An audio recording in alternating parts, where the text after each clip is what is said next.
I came to a point in my life when I recognized the, I'd scaled the height of education, right? I'd climbed all the towers that were promised to be highways to heaven, and they didn't lead to anywhere promising.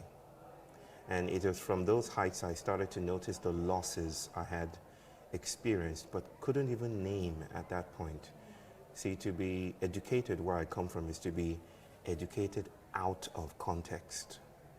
It's to be teased away from contextuality. It's to be decontextualized. So there was hardly any awareness of my language, my stories, the stories of my people, right? The wonderful insights and knowledges and folklore that have shaped my people for so long. And I'm from the Yoruba people from West Africa. So I embarked on a journey of some kind, an expedition, to recover a sense of context, right? A sense of placement, a sense of imbrication, entanglement with place, from the ivory towers that I'd climbed. And I think it was around this point that the conversational streams floating around the world, the winds of change that are blowing afoot, blew me towards these conversations for years now, and I'm grateful for it. Well, there is a sense in which it is becoming increasingly difficult for us to sustain individual trajectories. The pandemic is one example. The pandemic taught us that no one has a clean bill of health, right? That is not already imbricated with how others are living, right? And how others behave. So health is no longer an individual vocation. You can't have a clean CV and walk away and say, I'm done, I'm fine, because if the next person, to you isn't fine, then you're not fine. So I think the times are changing so much that it is becoming increasingly difficult for settlements, for stability, to sustain the separability of our bodies. And this already lends itself to the complexity discourses that are at large, not just in academia, but on the streets. So we're having conversations about complexity theory and chaos theory and systemic change. I would argue that these changes afoot are more than systemic. And so the question isn't just about how do we create systemic change, because systemicity is anthropocentric. It's how we language chaos. It's how we speak about a world that is in part legible, but not entirely legible to us. For anything to be systemic, it has to be intelligible. But the world is not always intelligible. The world exceeds language, linguistics, or storytelling. The world is often mysterious, diffracted, And so the question then becomes for me, not just how do we create systemic change, it becomes how are we becoming enlisted to notice other places of power with the world? How are systems themselves imploding? And what are those places, those cracks, those breaks in legibility that might allow us to articulate new visions of community, new ways of being together, new experiences of subjectivity? Those are the very alive questions for me.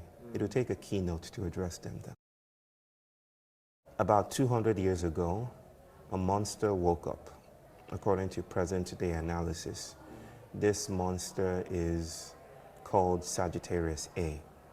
It is the biggest black hole that we've detected. It's at the very heart of the Milky Way.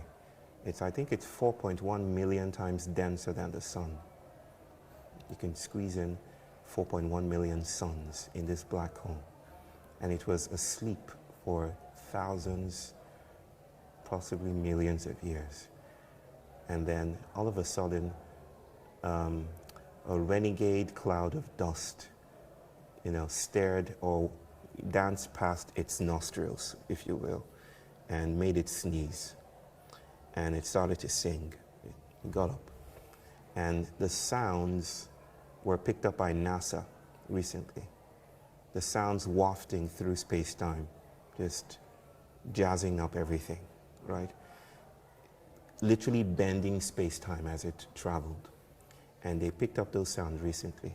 I would urge you to go listen to those sounds if you haven't.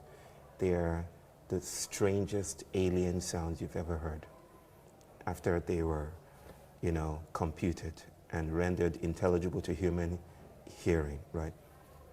And I love that idea of a black hole singing, but its song is undetectable because we're going through the motions, we're going through our everyday lives, and yet it's singing the minor key, right? It's wafting through the architecture of oppression, right? The song of white stability has been singing for a long time, and it has been founding and pressuring and stabilizing bodies in categories.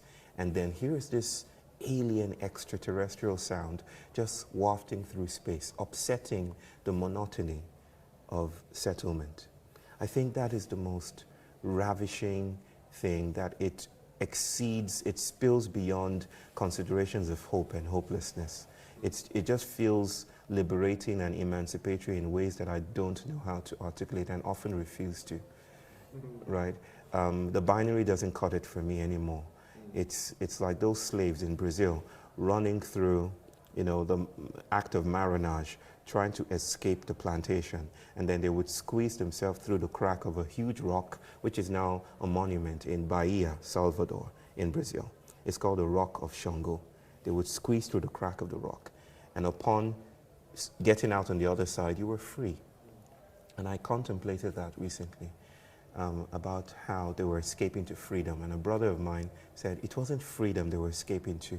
Freedom was intelligible to the plantation, right? In fact, there's no way to consider freedom apart from incarceration. They work together. So freedom was already a vocation, legible to the plantation. What they were escaping into was uncertainty, indeterminacy.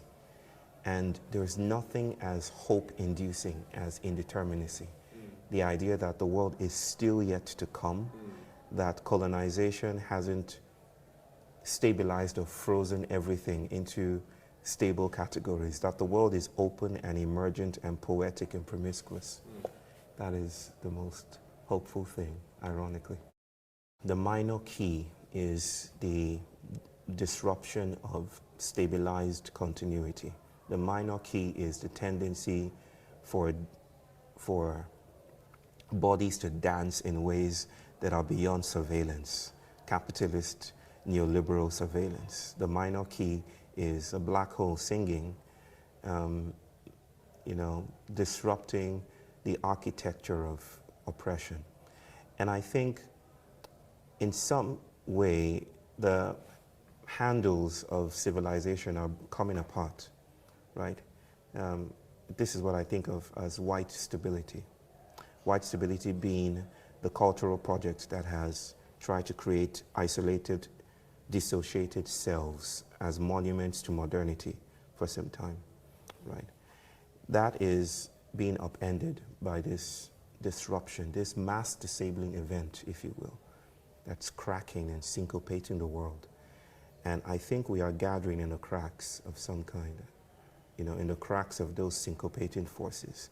That's why we're having these conversations. That's why we're saying, what if we could turn to our neighborhoods? What if we could have and develop and cultivate intelligences that are immediate and intimate? What if we didn't have to depend on Coca-Cola or some other giant corporate formation in order to have bread or to have drink or to make merry or to meet ourselves for the first time?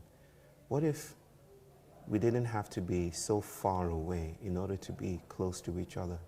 What if intimacy can be cradled and framed in ways that have not been articulated yet?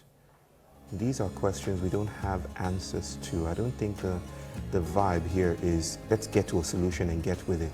I think we're staying with the trouble of these questions and somehow navigating, meandering artistically sometimes, this vortex or these vortices of questions will enable new kinds of sensibilities to sprout.